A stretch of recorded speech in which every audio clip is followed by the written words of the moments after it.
আসামি ডন সহ অন্যান্য যারা আসামি আছেন তাদের প্রতি ব্যবস্থা নেওয়ার জন্য আদালত এক নির্দেশনা দিয়েছেন। হত্যাকাণ্ড ডনের সাথে সামিরার হাত আছে। ডন সালমান শাহর অগোচরে ইস্কাটন বাসা আসা যাওয়া করে। আমার এই মুহূর্তে একটা আল্লাহু সুম্মা আমিন, তুমি করতে পারো না এমন কোনো কাজ। কিন্তু মায়ের সাথে কখনো মা হিসেবে আম্মা করে ডাকতেন না, কি বলবো মহিলা। আমরা তো এখনো বুক ফুলে কাজ করছি, এখনো তো ভালো মতো কাজ করছি। সামিরার কথা বলতে গিয়ে সত্যি আমার খুব দুঃখ হয়। এই সামিরা আমার ছেলেকে ভালোবেসে আমার ঘরে এসে আমার ছেলেকে আমার বুক থেকে কেড়ে নিয়েছিল। এবার সালমান শাহ হত্যা মামলায় বেরিয়ে এলো চাঞ্চল্যকর তথ্য। তাকে কিভাবে হাত পা কেটে ফাঁসিতে ঝুলানো হয়েছিল। শুধু তাই নয়, যখন এই কথাগুলো বললেন আইনজীবী, যে রিপোর্টগুলো পুলিশ দিয়েছেন সবগুলো ত্রুটিপূর্ণ ছিল এবং যে পিবিআই যে তদন্ত করেছে সেই তদন্ত সঠিকভাবে করা হয় নাই। একটা অপমৃত্যু হিসেবে চালিয়ে দেওয়া হয়েছে 25 বছর। এই 25 বছর আমাদের বক্তব্য ছিল যে 25 বছর তারা ব্যয় করেছেন যে এই হত্যার আলামত নষ্ট করার জন্য, সময় ক্ষেপণ করেছেন এবং ভুল রিপোর্ট দিয়েছেন, যে সঠিকভাবে তদন্ত করেন নাই, সেটা আজকে প্রমাণিত হয়েছে। আজকে আসলে আমরা মূলত যে 2020 সালে যে একটা রিপোর্ট ছিল, পিবিআই রিপোর্ট ছিল, যে রিপোর্টটা এর আগেও যে রিপোর্ট দিয়েছিল পিবিআই অপমৃত্যু হিসেবে একটা রিপোর্ট ছিল, সেই রিপোর্টটার বিপক্ষে আমরা একটা রিভিশন দায়ের করেছিলাম। আর সালমান শাহের স্ত্রী সামিরা কিভাবে আরো অন্য ছেলের সাথে পরকে লিপ্ত থাকতো, এমনকি ডনের সাথে সে কিভাবে খারাপ আচরণ করত, সালমান শাহের বন্ধু যে কথাগুলো বলল। সামিরার যে সম্পর্কটা ছিল স্বামী স্ত্রী, তাদের কলহের বিষয়টা জানতে চাই। কলহের বিষয়ে কি বলবো, সালমান ভাই বলছিল আমার যে মনসুর নারী জাত মা বোনের জাত, ইজ্জত করবি, সম্মান করবি, বিশ্বাস করবি না। এক দ্বিতীয়ত বলছে মনসুর নিজের ঘরের ইঁদুর যদি বেড়া কাটে বাইরের ইঁদুরের কোনো দোষ নেই। তৃতীয়তে আমি বলছিলাম যে ভাই, আমি আপনার কিছুদিন আগে একটা প্রশ্ন করছিলাম, বাসায় বন্ধু বান্ধব নিয়ে বৈশা ড্রয়িং রুমে আপনি আড্ডা করতেছেন, আমি বললাম যে ভাই আপনি খাল কাইটা কমিট ঢুকাইতেছেন। তখন এই প্রশ্ন করার পরে আপনি আমার উত্তরটা কি দিলেন, যে রাত্রে আমার বললো যে তুই ঘুমাস না। বেশ ভালো কথা বললেন, আমি লজ্জা পেয়েছি। আবার বললাম যে ভাই বন্ধু বান্ধব আছে বেশ ভালো, এফডিসিতে আড্ডা করলেন, বাসায় না। বাসায় নিয়ে কি আড্ডা? এই যে বাবির নেট কাপড়ের ড্রেস পরা থাকে, পাতলা কাপড়ের ড্রেস পরা থাকে, শরীরের অঙ্গ প্রত্যঙ্গ কিছু দেখা যায়, কার চোখের নজর কেমন পেয়ে যাবে। এদিকে সালমান শাহের এক আত্মীয় তিনি যে চাঞ্চল্যকর কথাগুলো তুলে ধরলেন, এমনকি তিনি এই রায়টি শোনার পর তিনি খুশিতে শুকরিয়া আদায় করলেন মহান আল্লাহ রব্বুল আলামিনের। হত্যাকাণ্ড ডনের সাথে সামিরার হাত আছে। ডন সালমান শাহর অগোচরে ইস্কাটন বাসা আসা যাওয়া করে। আমার এই মুহূর্তে একটা আল্লাহু সুম্মা আমিন, তুমি করতে পারো না এমন কোনো কাজ নেই। আল্লাহ তোমার দরবারে লাখো কোটি শুকরিয়া। আমি ছেলে হলে এখানে সেজদা দিতাম, যেহেতু আমি মেয়ে মানুষ, তাই এখানে সেজদা দিলাম না। আর আমার একটাই কথা, ডন আমাদের বেশ কিছুদিন আগে মাসখানেক আগে আমাদের একটা চ্যালেঞ্জ ছুড়ে দিয়েছিল। X64 দ্বারা সে আমাদের বলেছিল যে সালমান শাহর মা আমার। আর সালমান শাহের মায়ের নামে কিভাবে অপবাদ দিচ্ছে সালমান শাহের স্ত্রী তিনি সামিরা। তিনি এমন খারাপ নোংরা কথাগুলো বলছিলেন তার মায়ের নামে। কিন্তু মায়ের সাথে কখনো মা হিসেবে আম্মা করে ডাকতেন না, কি বলবো, মহিলা। কিন্তু যখন বাইরে সেটে বলতো, তো ডলিজোর আন্টিরও একটা এরকম একটা স্টেটমেন্ট আছে যে বলেছে যে মহিলা আসছে, তো ডলি আন্টি তখন বকা দিয়ে বলছে এই তুই এরকম করে বলছিস কেন, তোর তো মা। তো ইমন হেসে উড়িয়ে দিয়েছে। ইমনের মনে অনেক কষ্ট ছিল। আর এদিকে সামিরার মিথ্যা কথার জবাবে নীলা চৌধুরী যে কথাগুলো বললেন এবং বলার সময় তিনি কান্না পর্যন্ত করে দিলেন। সামিরার কথা বলতে গিয়ে সত্যি আমার খুব দুঃখ হয়। এই সামিরা আমার ছেলেকে ভালোবেসে আমার ঘরে এসে আমার ছেলেকে আমার বুক থেকে কেড়ে নিয়েছিল। তারপরে অল্প সময়ের মধ্যে সে তারই ছোটবেলার বন্ধু, যাকে আমি মুখে তুলে ভাত খেয়েছি, মুস্তাক। আমার প্রশ্ন, তুমি কিভাবে সামিরাকে নিয়ে ঘর করছো? সামিরার পেটে তোমার সন্তান আসছে, তুমি সালমানের বউকে কিভাবে তোমার স্ত্রী করেছো? এটা কি স্বাভাবিক?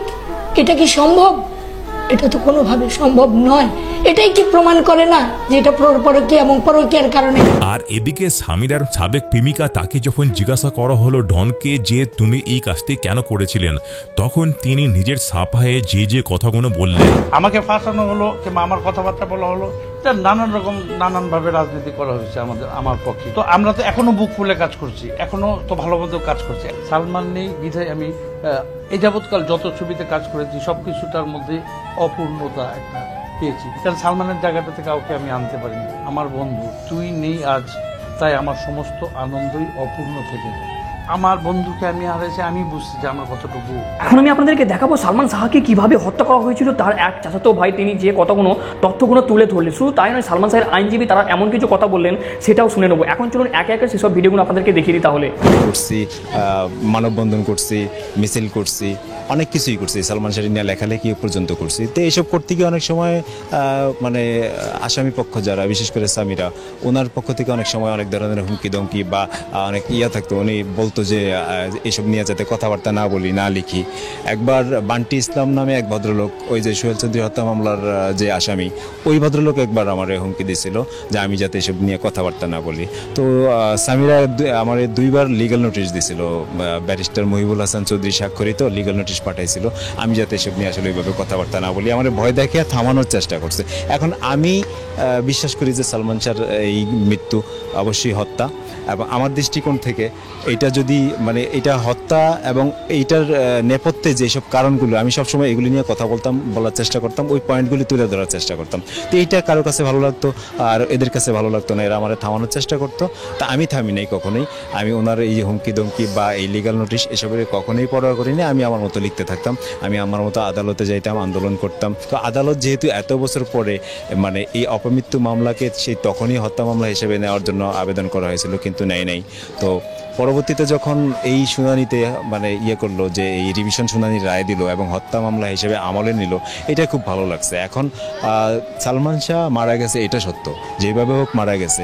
এখন সেটা আত্মহত্যা কি হত্যা সেটা নির্ধারণ করবে কোর্ট এবং তদন্ত করবে প্রশাসন।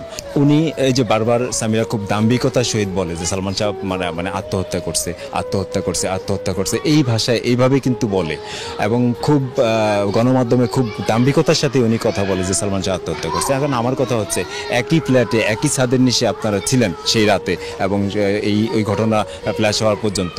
তো সালমান শাহ আত্মহত্যা করছে যদি করে থাকে, সেটার নেপথ্যে কি আপনার কোনো দায় ছিল না? আপনি যেহেতু সালমান শাহর স্ত্রী, আপনি যেহেতু ওই ফ্ল্যাটে ওই সময় উপস্থিত ছিলেন, তো আপনার মানে অর্ডার হওয়ার কিছুক্ষণের মধ্যে দায়ের করে আসছে, কিন্তু এখনো যাবত তারা কোনো আসামিকে গ্রেফতার করেনি। তারা ওখান থেকে আবার জানিয়ে দিচ্ছে তাদের মোবাইল ট্যাগ করা হয়েছে। তো মোবাইল ট্যাগ করা হলে তো ওনাদের যার যার স্থান থেকে আরো সতর্ক হয়ে যাবে, ওনাদের জন্য এটা আরো সুবিধা হয়েছে আমার মতে। মামলার মোড় এখন রিজবি তো প্রথমেই বাবা আর মায়ের সাথে গিয়ে বিয়েতে বয়ান দিয়েছে যে এইভাবে হত্যাকাণ্ড, এইভাবে পুরো টোটাল বর্ণনা, এতজন লোক ছিল, সামিরা অজ্ঞানকারক চেতনানাশক ইঞ্জেকশন সালমান শাহ শরীরে পুশ করেছে। সেই ইঞ্জেকশনের চেতনানাশক ইঞ্জেকশনের সামিরার বেন্টিবেগ থেকে পাওয়া গিয়েছে, একদম এটা সুনিশ্চিত প্রমাণ। এখন রুবি সুলতানা যদি আমেরিকা বসে বয়ান দেয় বা রিজবি, এখন রুবি সুলতানার বয়ান যদি গ্রহণ না করা হয় তাহলে রিজবির বয়ানও গ্রহণ করা হবে না। একই যে সে ওখানে বসে কেন বয়ান দিবে, তাকে বাংলাদেশে হাজির করা হোক। আমার মতে রুবি সুলতানা এবং রিজবি দুজনকে এখন বাংলাদেশে আনা উচিত। এই হত্যাকাণ্ডের দুজন মূল একদম মানে প্রধান যে সাক্ষী এই রিজবি আর রুবি সুলতানা, এই দুজনেই এখন আমাদের একদম মানে মূল। সালমান শাহ ভক্ত, সালমান শাহ পরিবার আমরা কলঙ্ক মুক্ত হইলাম যে মানুষ জানতে পারলো যে এটা আত্মহত্যা না হত্যা। আমার পরিবারের এমন কেউ নাই যে আদালতে গেছেন এরকম এবং রায়ের ঝামেলায় পড়ছেন। আমার জীবনের প্রথম আমি এরকম রায় হওয়ার মুখোমুখি হলাম। সকাল 9টায় গেলাম, সময় বাড়তেই লাগলো। আড়াইটার দিকে 3টার দিকে অনেক পুলিশ উপরে উঠলো জজ সাহেবের রুমের সামনে। তারপরে আস্তে আস্তে দেখলাম উকিল সাহেব, মহিলা উকিল, পুরুষ উকিল আসা শুরু হইল। পুরা রুমটা একদম ভরে গেল।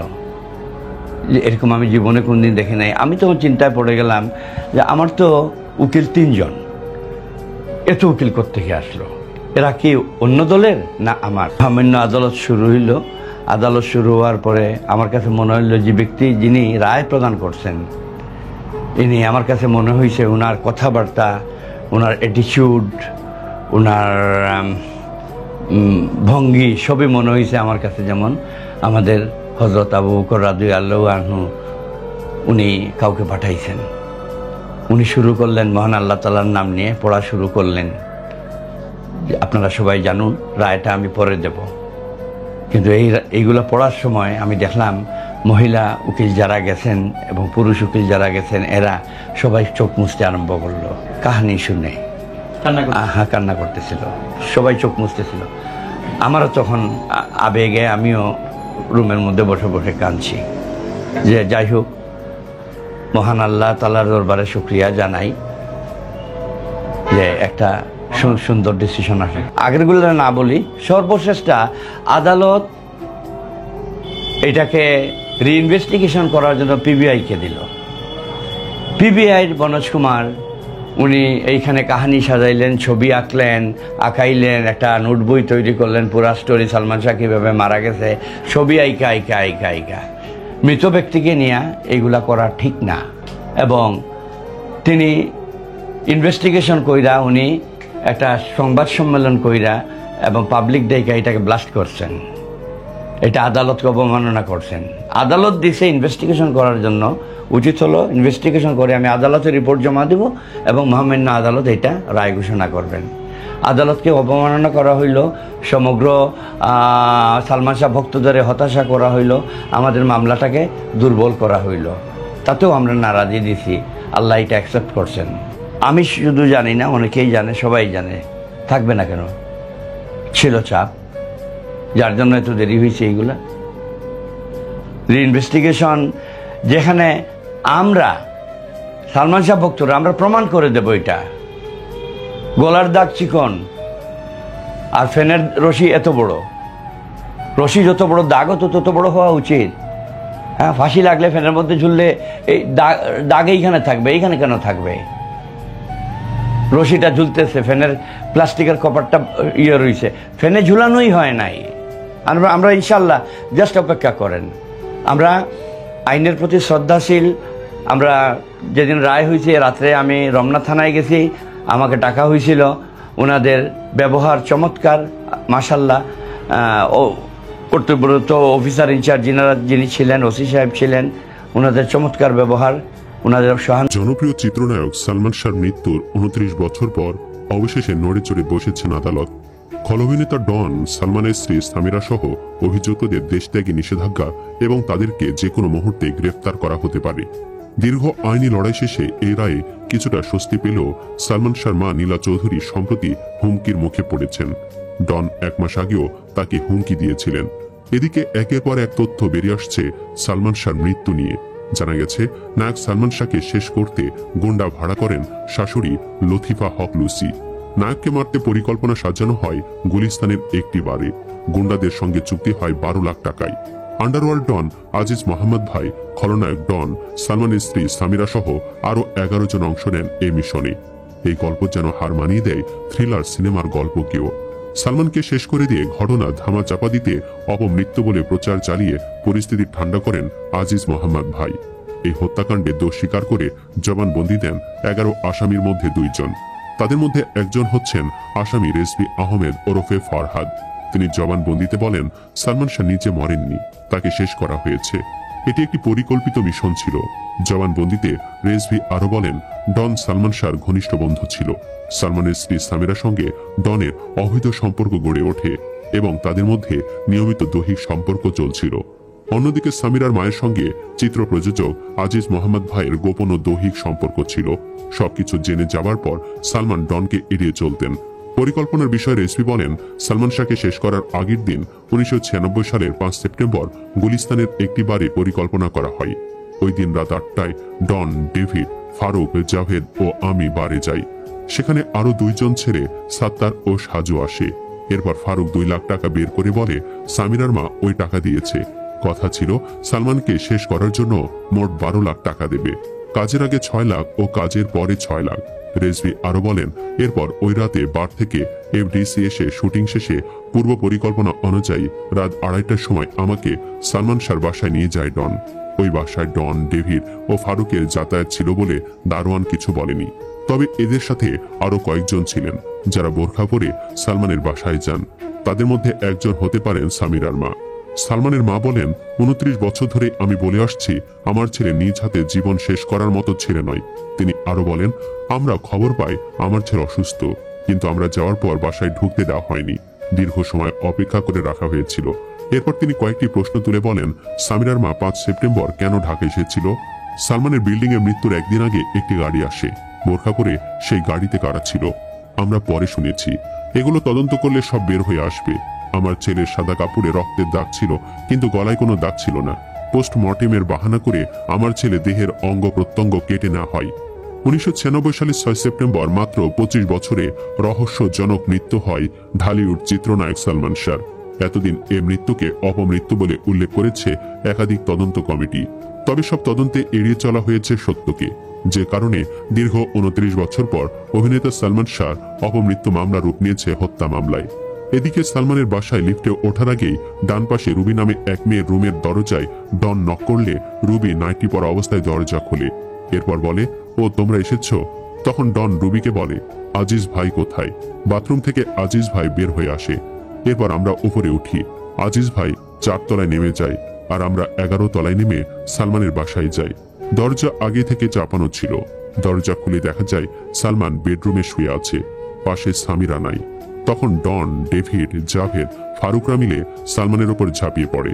এ সময় ফারুক তার পকেট থেকে অজ্ঞান করার ক্লোরোফর্মের শিশি বের করে সামিরাকে দেয়।